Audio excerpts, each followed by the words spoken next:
Vamos a ir con la próxima nota que tiene que ver con los campamentos acá en la región de Valparaíso. Techo Chile informó a través de un estudio detallado que la región de Valparaíso cuenta actualmente con 335. 335 asentamientos, campamentos, es decir, 55 más que los registrados en la última medición. Vamos a conversar con Isidora García, directora social de Techo Chile, para ahondar un poco en este tema, cuáles son las características, por qué se ha avanzado en el crecimiento, cuáles son los elementos que se van uniendo al crecimiento de campamentos, no tan solo acá en la región, y también, pero vamos a poner foco lógicamente en la región. Isidora, ¿está ahí con nosotros ya? Hola, ¿cómo Muy está buenos Isidora? días. Buenos días. Hola, muchas gracias por la invitación.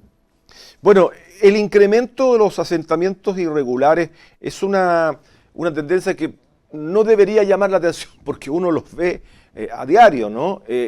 Para ustedes, esta cifra y sobre todo la región de Valparaíso, ¿la esperaban? ¿Es mayor de lo que ustedes creían? Bueno, nosotros proyectábamos que iba a haber un aumento, porque respecto a los últimos catastros también entre uno y otro habíamos tenido un aumento ya que era exponencial. O sea, los campamentos no han dejado de crecer desde el año 2010 y empezaron a crecer de manera sostenida, o sea, no se detuvo ese crecimiento. Y ya en los últimos dos catastros habíamos presenciado un aumento que era ya explosivo. O sea, estábamos hablando de que entre el año 2018 y el año 2022 hubo un crecimiento que claramente fue exponencial en comparación a lo anterior. Estamos hablando de que pasamos de 80.000 familias a 120.000 en ese periodo de tiempo.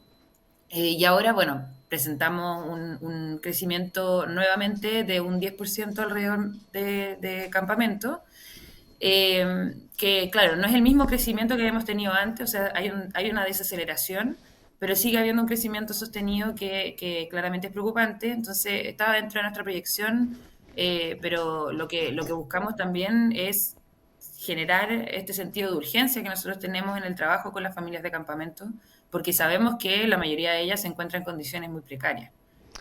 Ahora, los campamentos han ido cambiando en su composición humana, y de dinámicas internas me imagino que han ido cambiando desde el 2010 hasta ahora. Sí, claro que sí. ¿Y qué se nota ese cambio? En varios sentidos han ido cambiando. Bueno, primero hay que hacer una distinción respecto de dónde se encuentran estos campamentos. Sabemos que es muy distinto un campamento que está, por ejemplo, en la región de Tarapacá, que uno que está en la región de los lagos. Nosotros estamos desplegados en 10 regiones de nuestro país y tenemos un trabajo permanente en campamentos en cada una de esas regiones. Entonces, podemos distinguir según las condiciones climáticas a las que se enfrentan, entre otras cosas, y por supuesto su composición. Ahí vemos que ha habido evidentemente un aumento de la población migrante viviendo en campamentos. Hoy es alrededor del 39% de la población de campamentos que es de origen migrante y eso también eh, hace que cambie las dinámicas internas y su composición, pero también vemos que hay campamentos más grandes. Hoy día tenemos más macrocampamentos. Antes estábamos acostumbrados a campamentos un poco más chicos, donde las dirigencias o los vecinos se conocían más entre ellos, había un tejido social que era más fácil de fortalecer quizá. Y hoy estos macrocampamentos, campamentos más grandes, con mucha más familia, generan obviamente un desafío también de trabajo en conjunto, de trabajo comunitario, que para nosotros también ha sido un desafío poder abordar desde nuestra intervención social. Ahora, a campamentos más grandes hay más falta de institucionalidad del Estado, puede penetrar el crimen organizado, hay directivas, no hay directivas. ¿Cómo definirías tú Sí. los grandes asentamientos hoy día, Ujú. sobre todo en la zona central?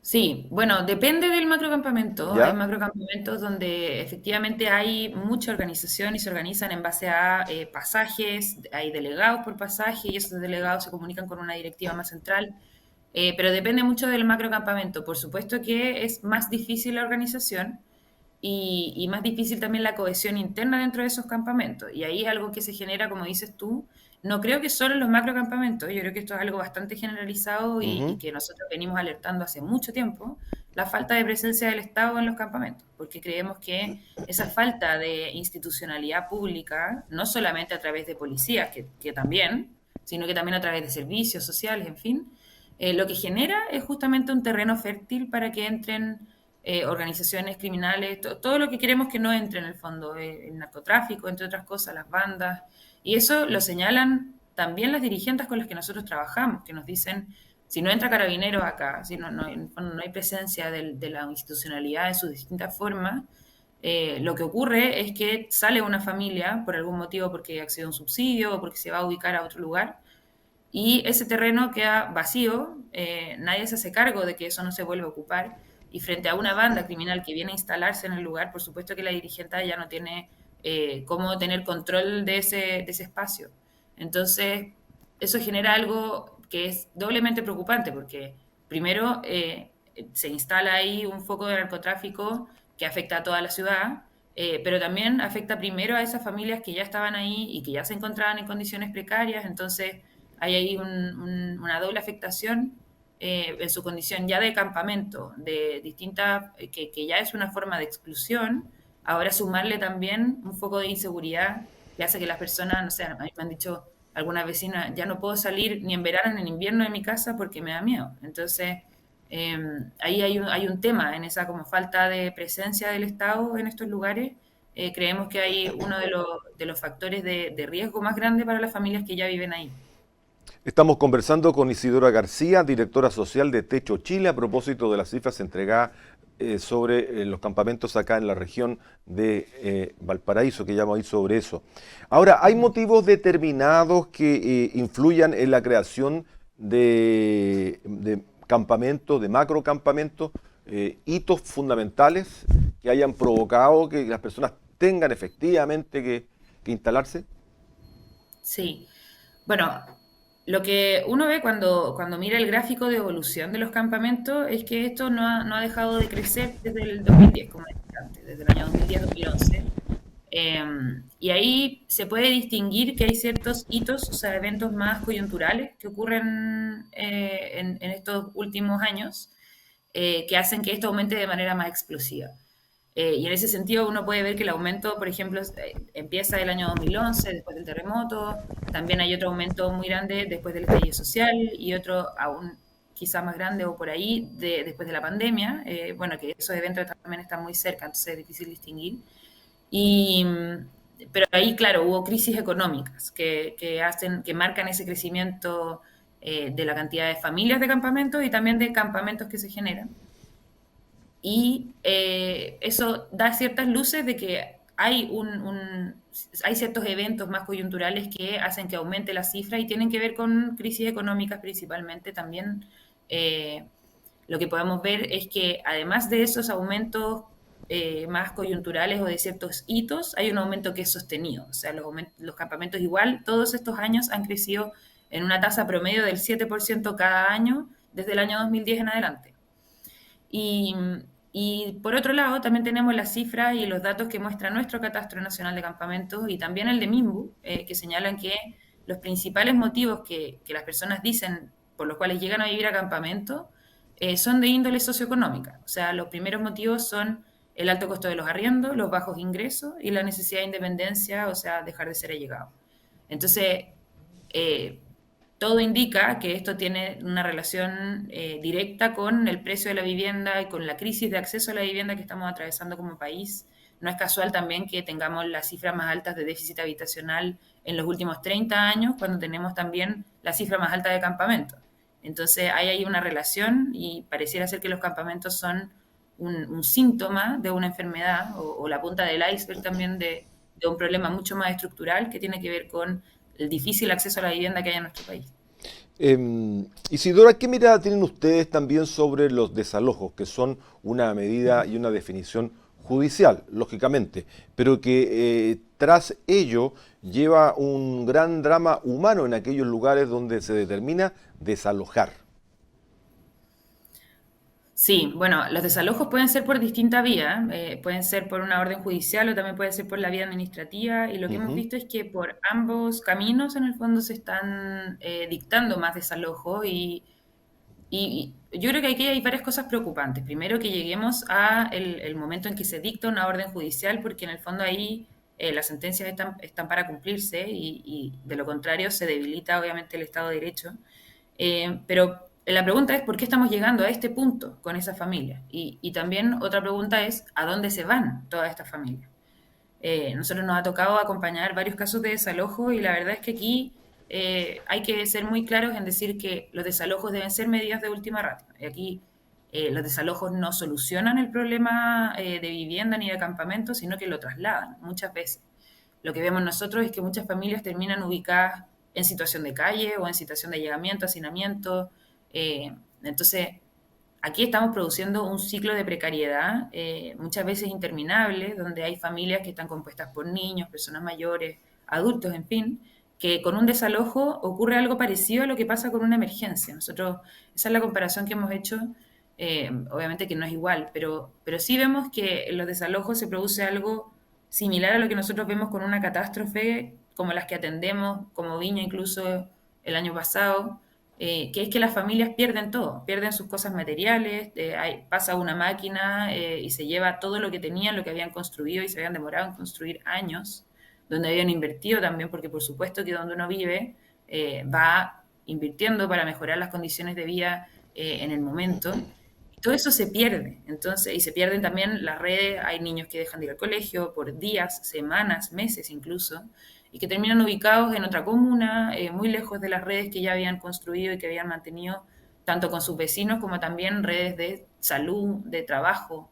Entonces, aquí hay consecuencias humanitarias que son muy claras, que a nosotros nos ha tocado acompañar en casos muy concretos de desalojos que hubo el año pasado con comunidades donde nosotros tenemos intervención permanente.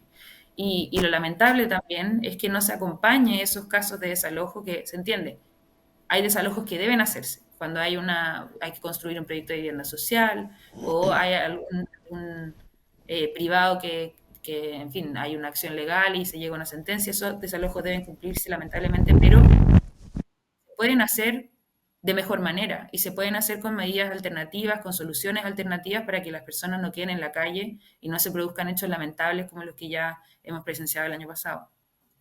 Sobre la región de Valparaíso, sobre nuestra región de donde estamos transmitiendo, hay un desglose importante en la ciudad de Viña del Mar en la que muestra la mayor cantidad de campamentos, con 114, y con un mayor número de familias, 11.473. ¿Hay alguna razón que explique tantos campamentos en Viña del Mar? Eh, ¿hay alguna razón técnica que ustedes hayan llevado o social que hayan podido descubrir? Bueno, primero, Valparaíso sigue siendo la región con mayor campamento desde hace 30 años La y no región, hemos sido perfecto. capaces de revertir esta tendencia con una política habitacional que responda de manera eficiente a esa problemática. Ya. Y ahí, como decíamos antes, esto tiene una relación con los ingresos, esto solo para decir a nivel nacional, nosotros sabemos que lo que ha subido el precio de la vivienda en los últimos 10 años versus lo que han subido los salarios es una relación de casi 3 veces. O sea, el precio de la vivienda subió, incluso a veces se habla de 4 veces, lo que ha subido el salario en promedio. Y lo que vemos en la región de Valparaíso también es que justamente hay una relación también en lo que son los salarios también con las personas que llegan a vivir a campamento. La mitad de la población de la región recibe ingresos que son equivalentes al sueldo mínimo. Entonces, Ujú. y presenta también condiciones críticas de hacinamiento. Ahí nosotros sabemos que las familias que llegan a vivir a campamentos, como decíamos antes, tiene que ver un tema de salario, pero también una necesidad de independencia, de dejar de ser allegados.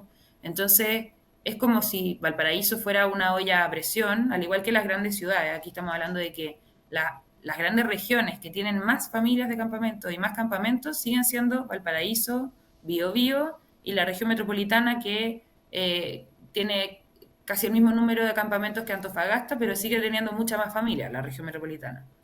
Entonces, se concentra en estas grandes ciudades. Eso es lo que estamos viendo. O sea, las grandes regiones que tienen grandes ciudades, porque ahí también hay más oportunidades de trabajo, más servicios también. Entonces, hay una necesidad también de poder acceder a todo eso que ofrece la ciudad y por eso también se configuran más campamentos dentro de esas regiones. Claro. Y la posibilidad de regularizar, de salir de esa condición o de llevarlo a otro lado, ¿cómo van esos caminos? El trabajo también del Ministerio de Vivienda. Surgen distintas alternativas, pero que siempre son a largo plazo, por ejemplo, los comités de vivienda.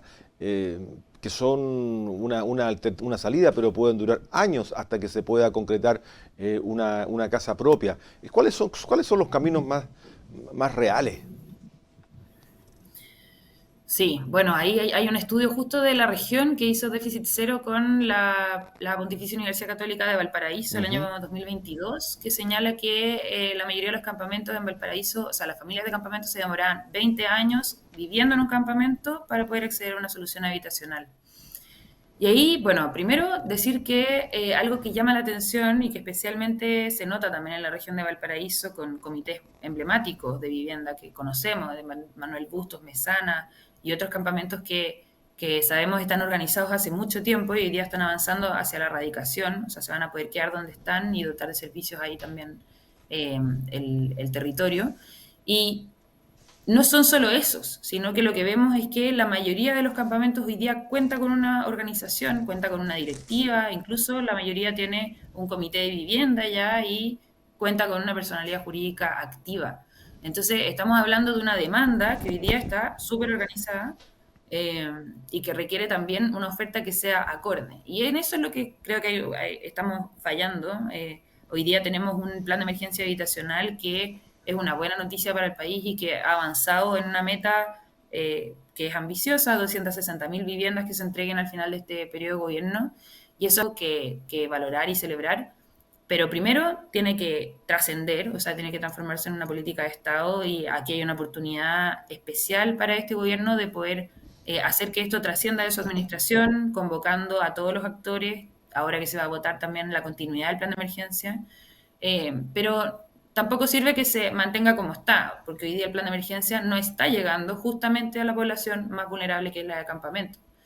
Estamos hablando de que hoy día de las 260.000 viviendas que va a entregar este gobierno, se espera al final de su periodo, alrededor de 6.500 son destinadas para campamento.